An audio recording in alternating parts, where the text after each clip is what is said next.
After the Battle of Pharsalus in 48 BC, Julius Caesar arrived in Alexandria under the guise of fulfilling the late pharaoh's will. This brought him into the midst of Egypt's internal conflict, a civil war between the young pharaoh Ptolemy XIII and his sister Cleopatra. Driven out of Alexandria by Ptolemy's forces and their scheming advisors, Cleopatra found herself in exile.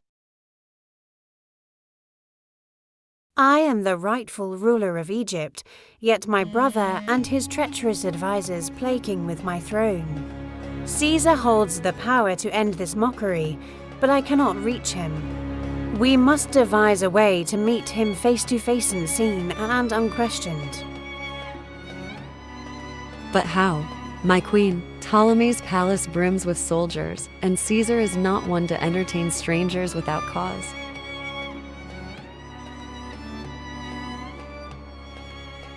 Then I will not enter as a stranger, I will enter as a gift.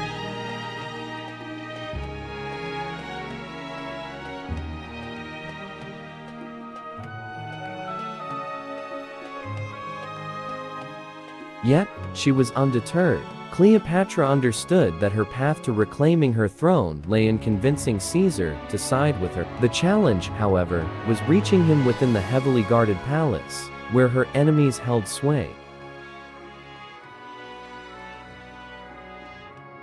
It was then that Cleopatra devised a plan as audacious as it was ingenious. Disguising herself as a gift, she instructed her loyal bearers to roll her into a luxurious floor mat carpet, tightly secured and adorned with golden cords.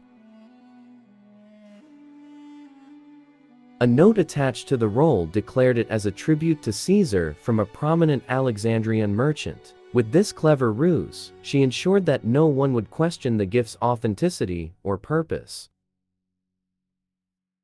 The bearers carried the carpet through Alexandria's bustling streets and past the wary eyes of the palace guards. Inside the grand halls, they placed the rolled carpet before Caesar himself. The Roman leader, known for his sharp wit and curious nature, regarded the lavish gift with mild amusement.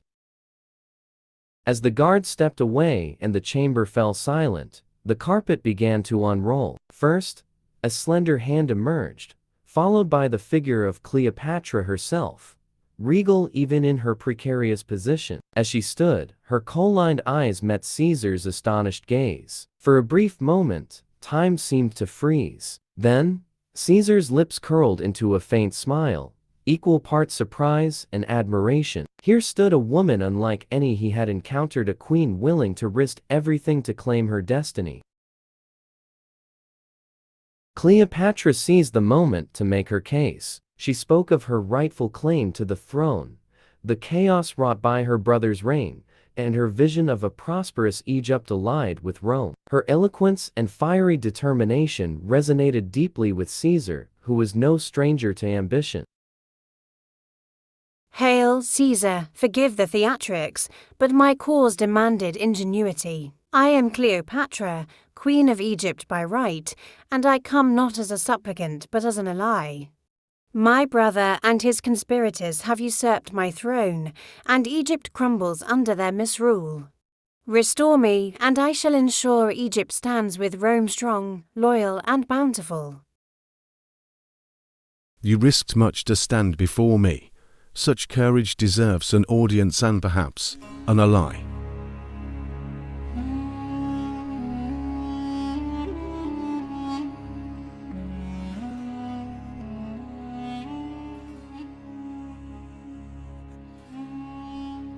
Moved by her courage and convinced of her potential, Caesar took decisive action. He sentenced Ptolemy's treacherous advisor Pothinus to death and ordered Ptolemy himself into exile, where he would meet his end on the battlefield. With Caesar's support, Cleopatra was crowned Queen of Egypt, reclaiming her throne in a moment of triumph.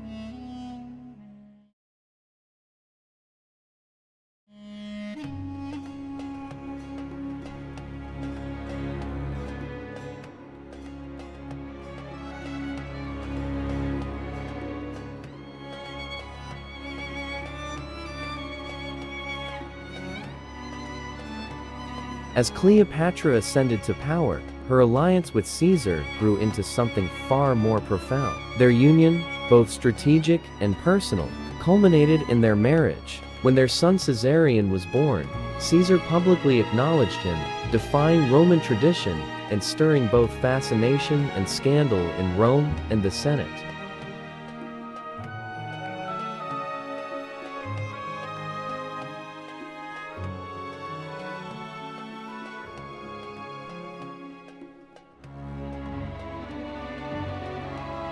Together, Cleopatra and Caesar began to dream of ruling not just their respective domains, but the known world itself. She envisioned Egypt's glory intertwined with Rome's strength, while Caesar saw himself as a king, reshaping the very fabric of the Republic.